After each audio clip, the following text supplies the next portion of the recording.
So 2.1, we're going to be analyzing the graphs of what are called power functions, and they look pretty boring, but some of them get pretty weird. So the idea for a power function, and I'm going to skip this warm-up because we're a little tight on time in the last hour, and I don't want to run out of time for you guys.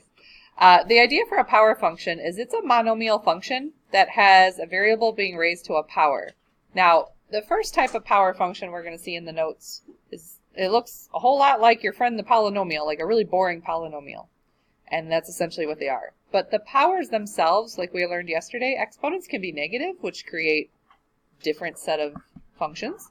Exponents can be fractions, which create radical functions. So power functions, while they look very boring at first, can get pretty exciting real fast. So in your notes, the first thing we want to talk to you about is the most boring power function.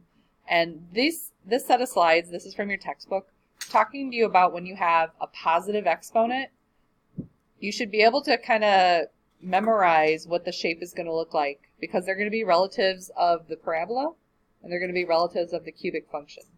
So if it's got let me get this right, it's got an even power with a positive coefficient, you're going to see a cousin of the parabola.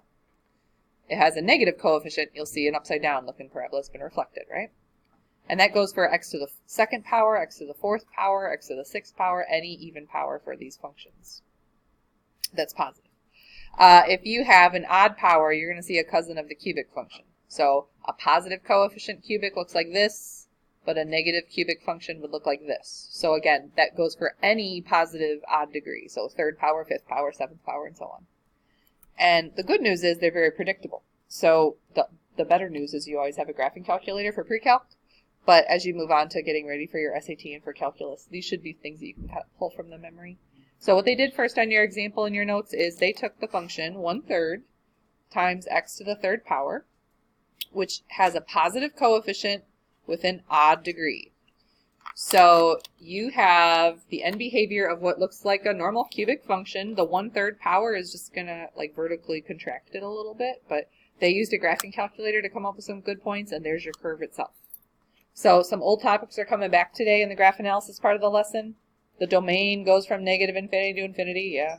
The range goes from negative infinity to infinity, yes. They got a little lazy because they're supposed to indicate the x and the y intercept separately, but because this function goes through the origin, they just said the intercepts are both at 0. I'm going to have you, in your examples that we do together, write the intercepts as ordered pairs, please. End behavior, yes, true. And then it's continuous for all real numbers, because the only two things that would cause discontinuities for you guys would be denominators that have variables in them, or even numbered radicals, like a square root or a fourth root or a sixth root. And we don't have either of those things, so that's why your domain went forever. So that's already done for you. Let's look at an example that's not done for you. This, I believe, is on your notes. If you're not sure what this looks like, you are always welcome to use your calculator. But guys, this is an even power that's positive, so it's a cousin of a parabola with a positive coefficient, so I know it's going to look like this. And if I mentally plugged in some ordered pairs, like 0, 0, if you plug in a 1, you'll get 1, 3. And if you plug in a negative 1, you also get negative 1, 3. And then I'm going to ruin it by trying to graph it, but sure does look like a parabola to me. So the reason this quartic resembles a parabola is because it's a very basic monomial version of this polynomial. So you're not going to see all those weird wiggles and bumps and very boring function. So boring, we should be able to buzz through these questions, right? Domain, how far left and right does it go? Forever, yeah. Negative infinity to infinity. Range, low to high. Where does it start? And what kind of a symbol should I put on that 0? Because now we're all nervous. Who's like, sometimes it's brackets, sometimes it's not. This time it is a bracket, yes. Because it does have an actual value at y equals 0. Very good. Now, intercepts. What I would like for you to do is to separately write out your x-intercept and your y-intercept. And this is where your textbook and other textbooks and other math teachers disagree with each other. So the definition of an x-intercept technically is where your function crosses the x-axis. Sometimes we use it synonymously with a 0 of a function. They're not synonyms. Technically, this one doesn't have an x-intercept. because it doesn't cross through the axis. However, if you told me you see an x-intercept at 0, 0, I'm okay with that. It's a textbook difference, frankly. The y-intercept, however, everyone should agree that there's definitely a y-intercept. It crosses through at 0, 0. So you'll notice with some of these power functions, if they go through the origin, your x-intercept and y-intercept are going to be the origin. So if you get fancy on your test, if you have a situation where you're going to claim it looks like this and it doesn't have an x-intercept, I'm not going to count you wrong. Because I agree with you, actually.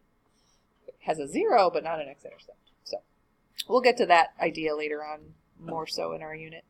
End behavior. This, I would like you guys to concentrate a little more on procedure. Some of you are getting end behavior. You're very confused on it. So what I want you to understand about end behavior is it is a form of a template. And if you keep getting it wrong, what I would like to see you do is to kind of group your end behavior into two parts. So end behavior is asking you what happens on the left side and what happens on the right side. So the way I've set it up, this first row, that's the left end behavior side, and this one is the right end behavior. Last test, I had a couple of people give me right end behavior twice. They were like, on the right, it goes to this, and on the right, it goes to that, which is very thorough, but not the whole end behavior.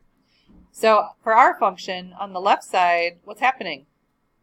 Its behavior is pointing up, so it goes up to infinity. And on the right side, what's happening? Also going up. So those of you who are struggling still in end behavior notation, just always do it the same way. I think you'll have better luck if you just keep a consistent message there. So now let's talk about what if we have a power function, but now it has negative exponents. So like for instance, x to the negative 2 or x to the negative 3. Well, think about what happens with negative exponents from yesterday's work, guys. X to the negative 2 can be rewritten as 1 over x squared. And same thing with x to the negative 3. That could be written as 1 over x to the third power. So now we have an issue, because what happens when you have x's in the denominators? Now you start talking about discontinuities.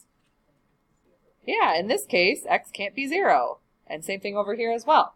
So now you're going to see interruptions in your domain, and you're going to have like intervals that are going to skip around a little bit.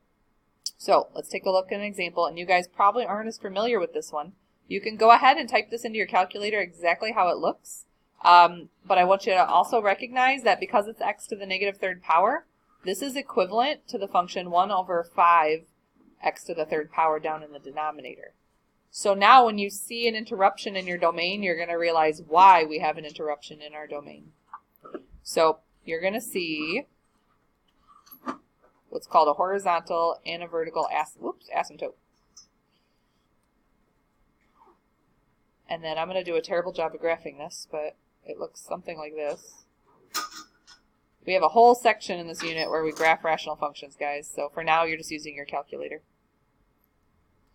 If you're using an older calculator, by the way, the asymptotes sometimes like draw a line between the two branches. They're not supposed to be there. It's just the way the pixels connect. This one's going to get a little tricky for domain and range. So clearly you guys should be seeing some sort of a discontinuity at 0, which we already knew would happen, because if you look at the algebra, x can't be 0. So I'm going to write a little note on my graph here. There's a discontinuity at x equals 0. There's a different type of discontinuity at y equals 0, so it interrupts the range as well. Let's talk about domain. Remember, domain is left to right. So I'm looking at this graph, and it kind of continues on forever to the left. So it starts at negative infinity, and then it keeps on drawing the curve until what interruption? 0. But because there's an asymptote, it won't actually get to 0. So we're going to use a parenthesis there. And then it picks up again on the other side of 0. So that's where we use this interval notation to say domain is everything except for the discontinuity at x equals 0. Yesterday we got lazy, and I let you guys write like x can't be 0. We're not there yet. I'm not going to accept that for a domain yet. We're getting there. When we do the rational function graphing, I'll let you do it then. Okay? Just not yet. All right, range. Range has a similar issue where like it's trucking along, it's doing great until it gets to y equals 0, and then it picks up again on the other side of 0. So your range looks a whole lot like your domain. Like exactly. but it's y's. All right, intercepts. By definition, x-intercepts would be crossing the x-axis, and y-intercepts would be crossing the y-axis. What do you notice about this graph? It doesn't. So there are no x-intercepts or y-intercepts, so I'm just going to say no intercepts. And then end behavior is our template. So to kind of keep things consistent, I'm always going to do left end behavior first. And since I'm in the habit of writing, I'm just going to do right end behavior template.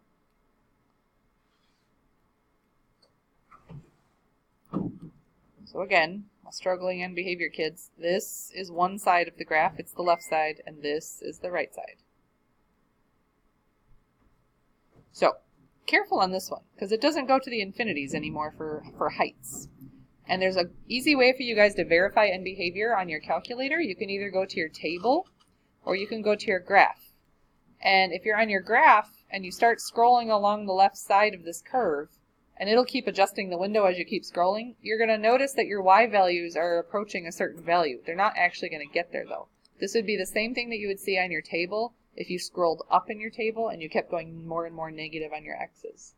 What y value, what height do you think it's approaching? 0, yeah. So it's approaching 0. It's not going to get there, it's approaching it. That's what that arrow means, approaching. And then on the right side, the same thing's going to happen, but it's coming at it from the positive direction. So the height it's trying to approach is 0 again. So as we learn more about graphing rationals later on in this unit, you're going to realize all of these ideas are connected. End behavior is called the horizontal asymptote. It's the same thing. All right. And then, oh, increasing and decreasing. This is the world's weirdest roller coaster, guys. This roller coaster, when it starts off, do you consider that an increasing roller coaster or a decreasing roller coaster right here? It's decreasing, and then like something weird happens. And then over here, what do you consider this? Also decreasing. So would it be fair to me to say that it's decreasing forever?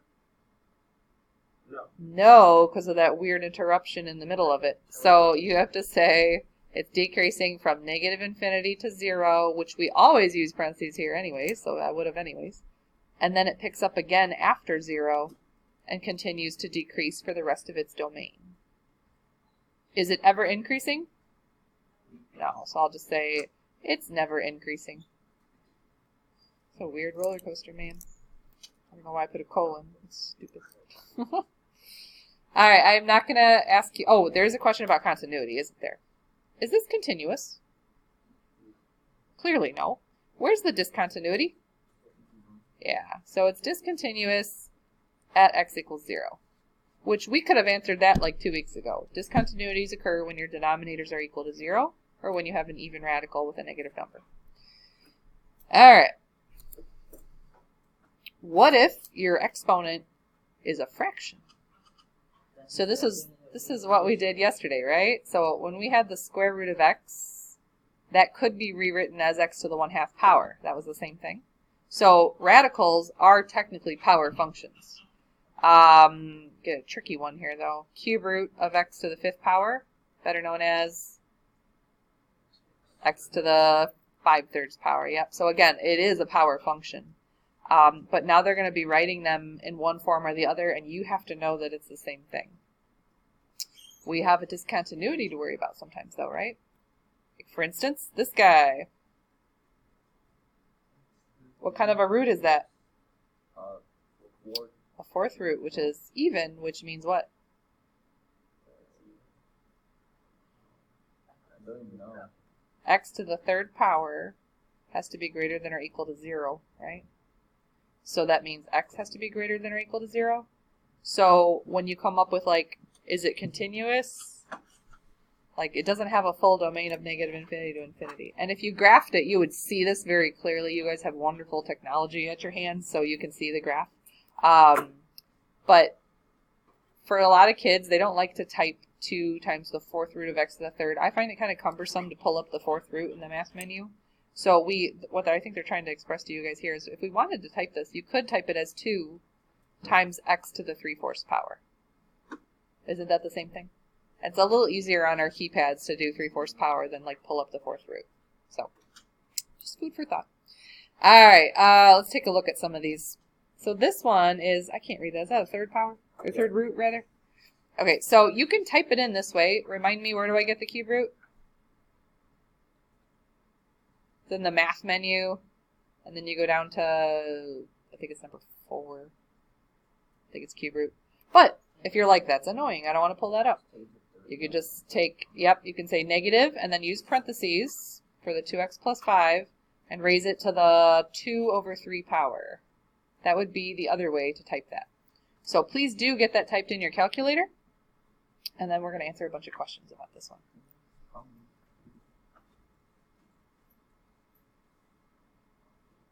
And this graph looks funky. And I can't graph it. It's pretty good. What? How do you know what that looked like? I already did this lesson. Oh, yeah. Wouldn't that be cool if I knew it off memory?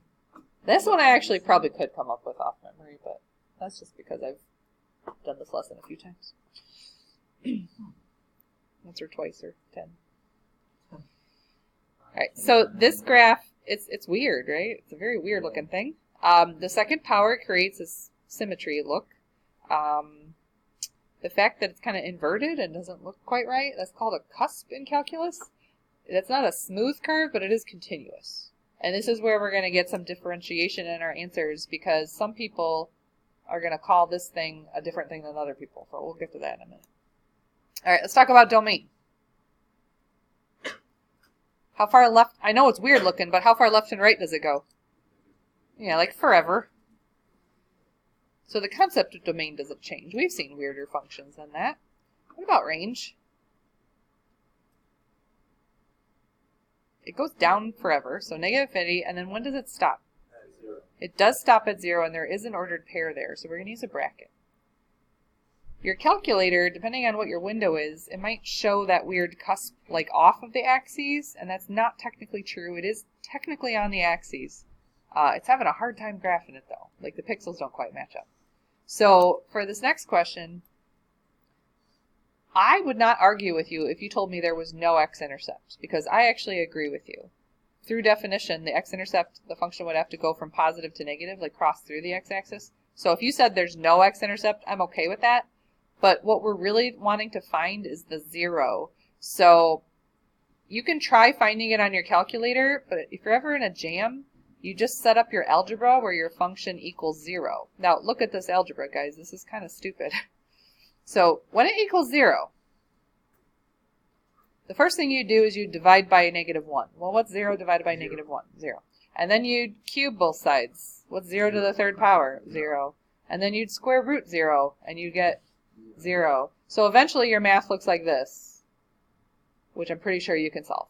So you're going to subtract 5 and divide by 2. And a lot of kids then tell me that their x-intercept is at -5/2, 0. I'm not going to disagree with you if you say there's an x-intercept at -5/2. Technically what you have is a 0 of the function, which is, in our book's opinion, technically not the same thing as an x-intercept always. We're going to discuss this at length in an upcoming part of this unit. But I'm not going to count you wrong if you say the x-intercept's at -5/2, 0. Y-intercept, however, you can totally find that one, guys. And on your calculator, the easiest way to find this y-intercept is to plug in a 0 for x, which you can just hit the trace key, and then type 0 and hit enter. That's the easiest way for you to always find a y-intercept on any function. I don't care if it's polynomial, power, or whatever. So it gave you like -2.9 or something. Yeah. So that's cool. What else they want? Oh, end behavior. So let's write out our end behavior. Meaning I need the left and the right end behavior. And this one's kind of cute because what's happening on both the left and the right side? It's going, is it going to infinity? No, No. it's not. It's going down. So that means it's going to negative infinity. Yes, both ends of the end behavior are heading downwards towards negative infinity. And this roller coaster is pretty weird. The first part of it, what would you call that? Increasing roller coaster or decreasing roller coaster? Increasing, and then the next part is decreasing. So I sure am glad you guys went around and found that point, because that is considered a maximum where it turns. So it is increasing I feel like I should ask Taylor this one. When is it increasing? And then when does it stop increasing? Is that the x value of that ordered pair? Negative 2.5, or it's negative 2.5 or negative 5 halves, whichever one you want to call it. It's the x value of this max we found. All right, and then decreasing would be from negative 2. Let's call it negative 5 halves. And then when does it stop decreasing? Never. So it goes forever. So how do I write that? Yes. Sometimes I get kids writing negative infinities right here because they see it's heading downwards, and I get it. This is confusing.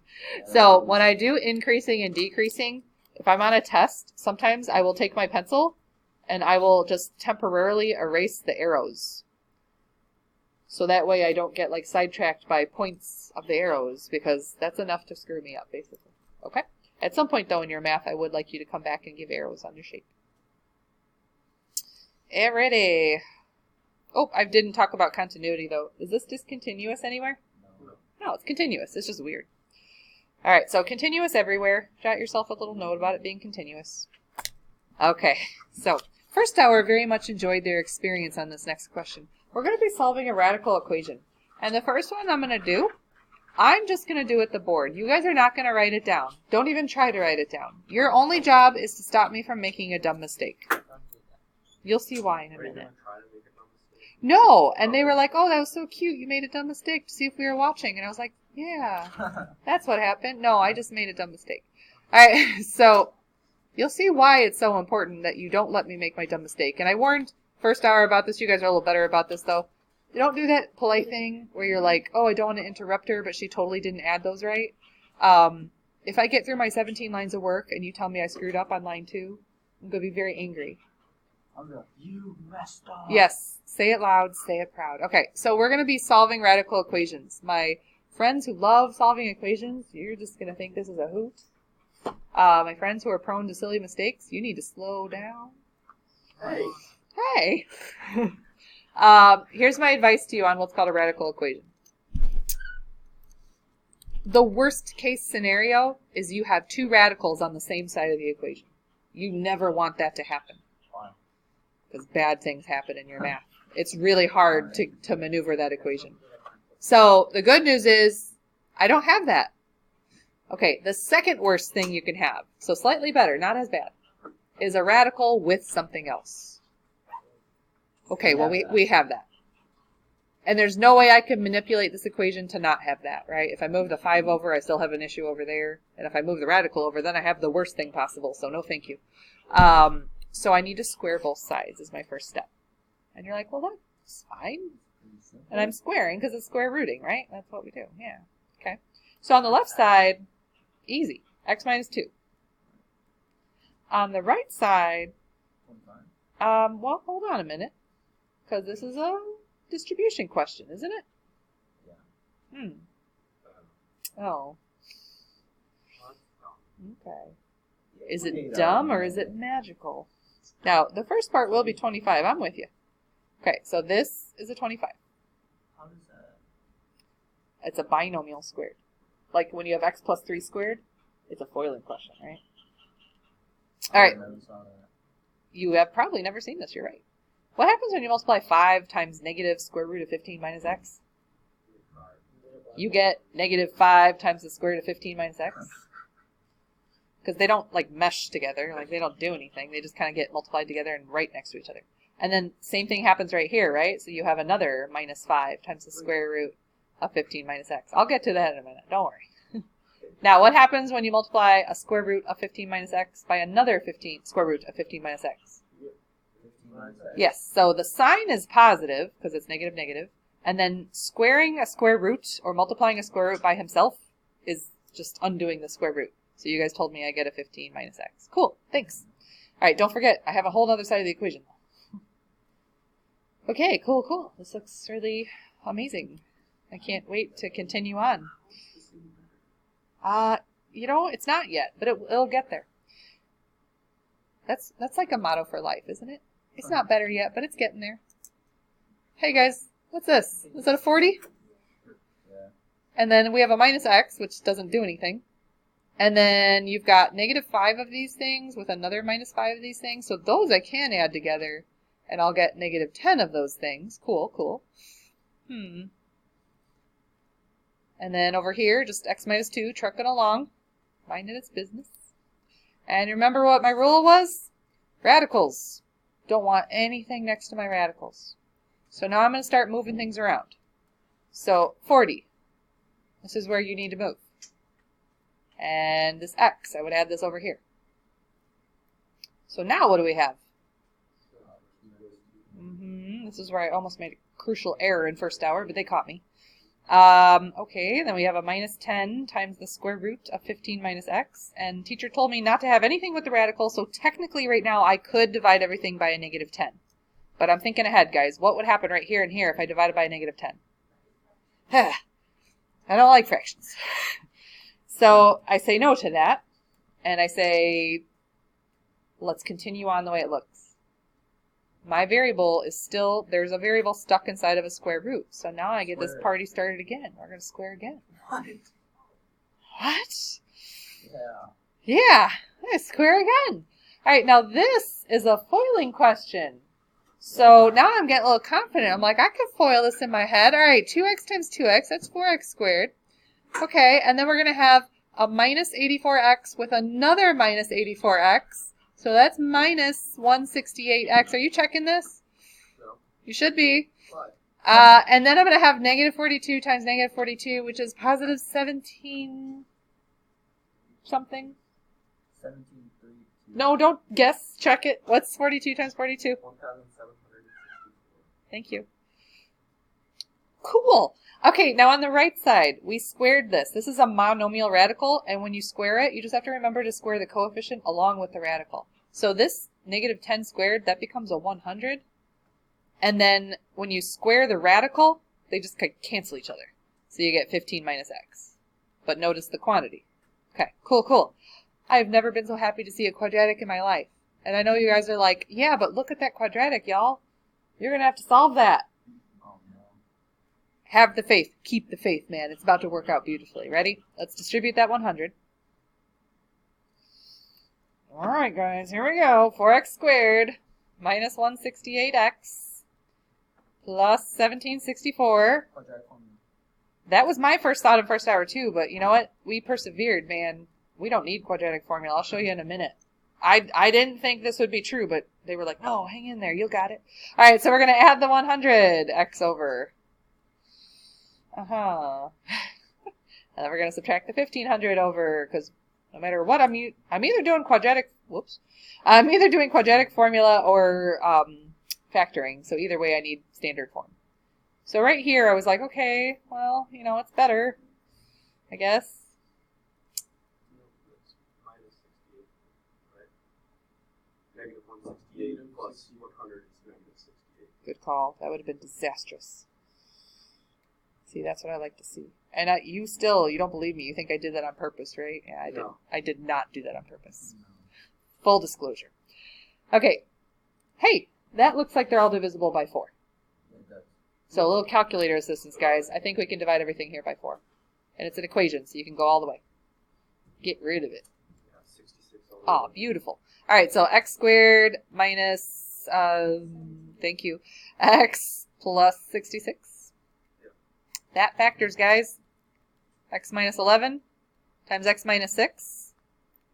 And when you set your factors equal to 0, you get x equals 11, and you get x equals 6, and you're so stinking happy that you're like, oh, thank God. I'm so happy that worked out, and I'm going to box in the answers, and I'm going to walk away from it, and there's a good chance that I'm going to get it wrong. Because these produce sometimes extraneous solutions.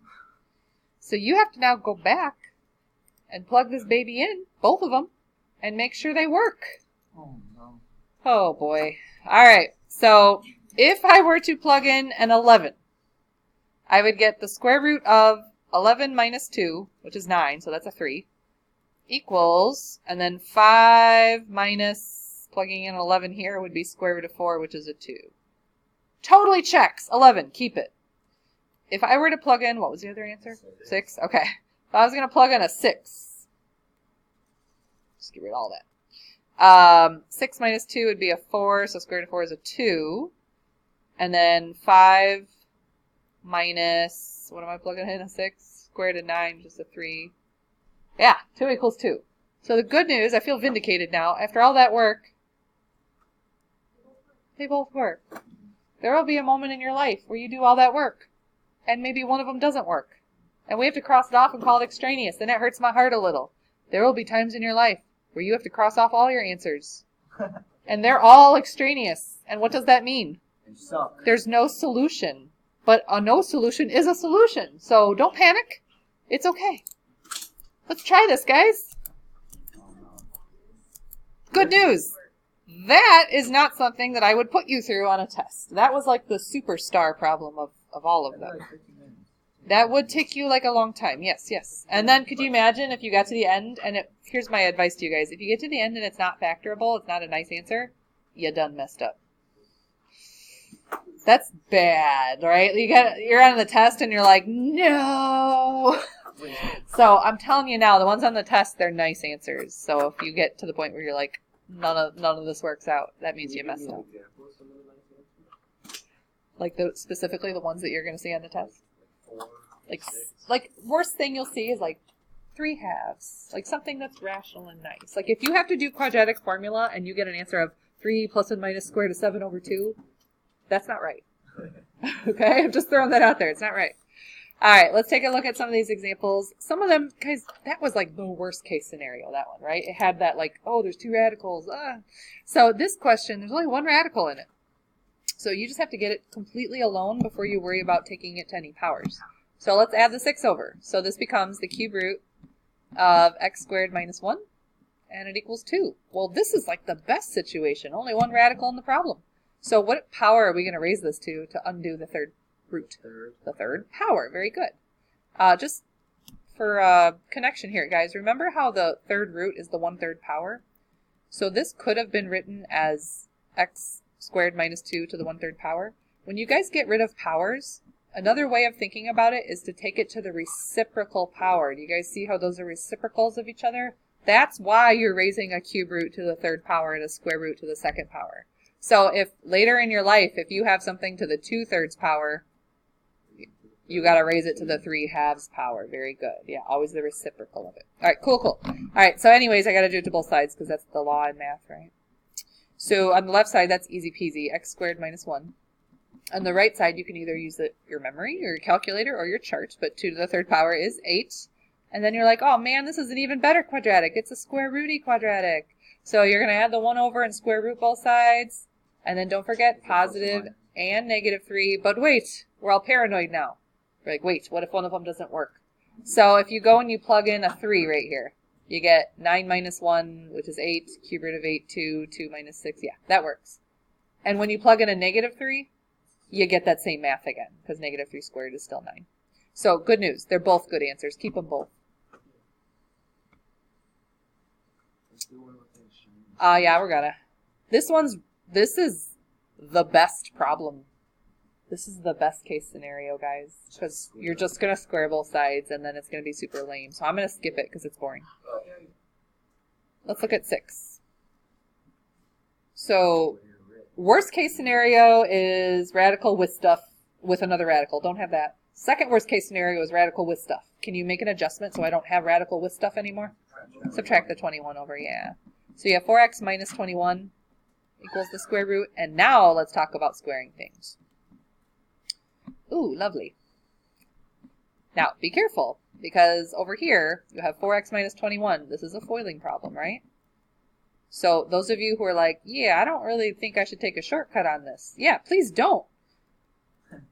I don't want to see you get it wrong because you're taking a shortcut and it's a bad idea. So this is 16x squared. You can do your outer inner in one step, though. You have negative 84x plus another negative 84x. So that's negative 168x. And then, what's that? 441? 21 squared? Yeah. Okay. Cool. So good news. I don't have another radical to worry about. We're ready to perform some quadratic fun. This is a quadratic equation. Teacher promised me I'd have nice answers. Okay, okay. So let's get it in standard form. You have 16x squared. I'm going to add the x over. And then what is that? Negative 167x. And then, okay, I'm going to need calculator help now. I give up on the mental math. What is 4? Thank you. Okay, I don't think we're so lucky here, guys. I don't think that reduces by anything. Surely doesn't divide by 16. And I think... prime number, 167? I don't know. Let's see, 7, 13, 14... I don't know. Maybe. Probably. Here's the thing. I have a decision to make. I could try to factor this. Quadratic formula seems like a lot more brilliant. Well, I mean, but do you hate it more than trying to factor this? So quadratic formula, remember, is opposite of b. So opposite of this would be positive 167. It just rolls right off the tongue, doesn't it? All right, square root of. Okay. I am not going to, usually I make you guys mentally square 167. Like, this is not a time for that. So I'm going to write down 167 squared, because I'm about to reach for my calculator, you know. 167 squared minus 4 times 16 times 385. Oh, wow. Which, again, I'm going to reach for my calculator, so I don't care what that is. And then divide everything here by 2 times a. So that stuff I wrote in red, can you guys type that in for me, please? And my teacher promised me it's nice, which means it should be a perfect square. Otherwise, my teacher's a big fat liar. Go ahead and square root it once you find that red number.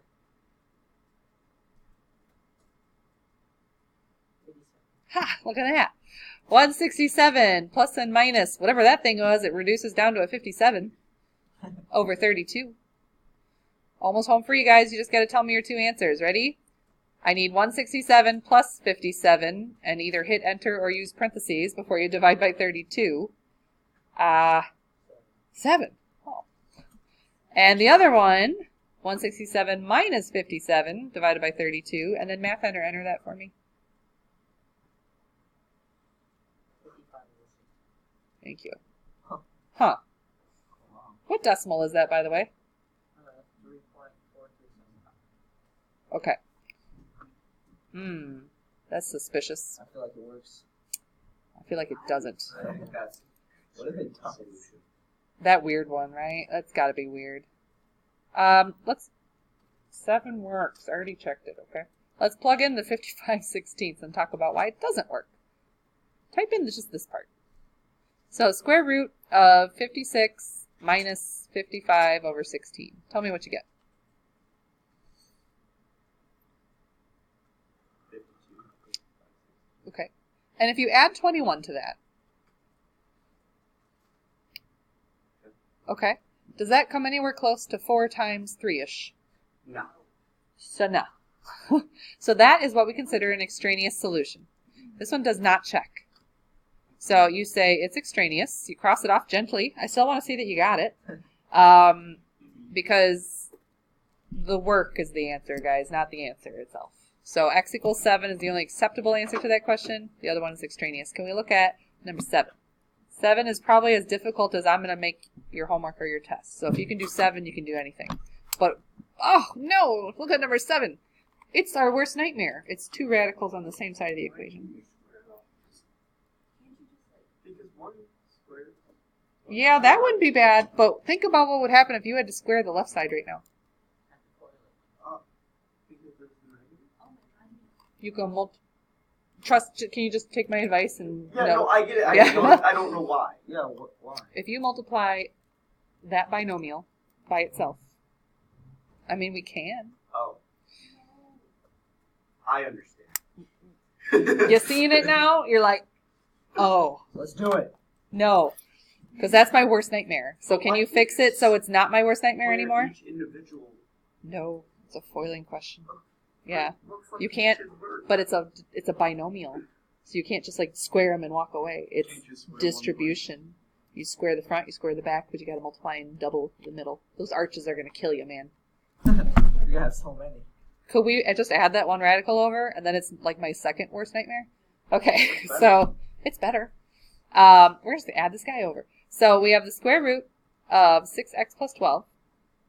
And then any order you want. I'm going to put the 1 first because he's a little less stressful. 1 plus the square root of 4x plus 9 now, if you add that over. So now, okay, a little better. 2 radicals together is just bad. All right, so this side, really nice and easy, right? Just 6x plus 12.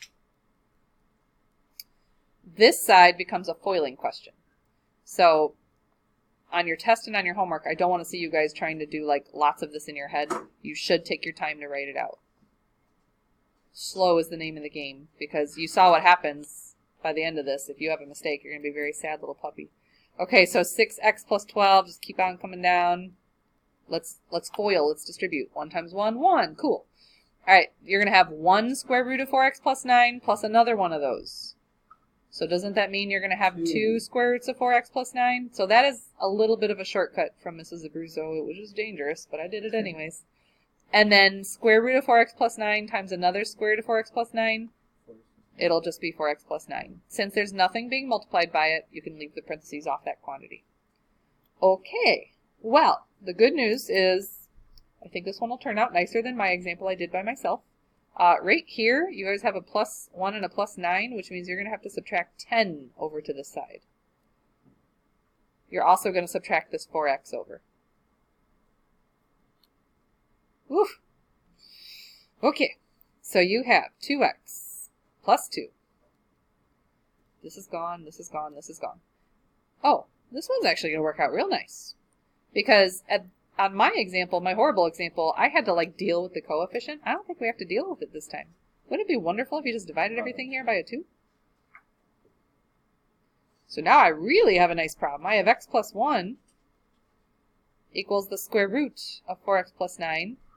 So now I can square both sides, okay? Because this is as nasty as it's ever going to get for your problems, okay? It is a quadratic. We got this. This becomes, watch the foiling here though, guys. This is x squared, and then you're going to have 1x and another 1x, so you have 2x in the middle. Plus 1, good. And then on the right side, that's easy peasy, 4x plus 9.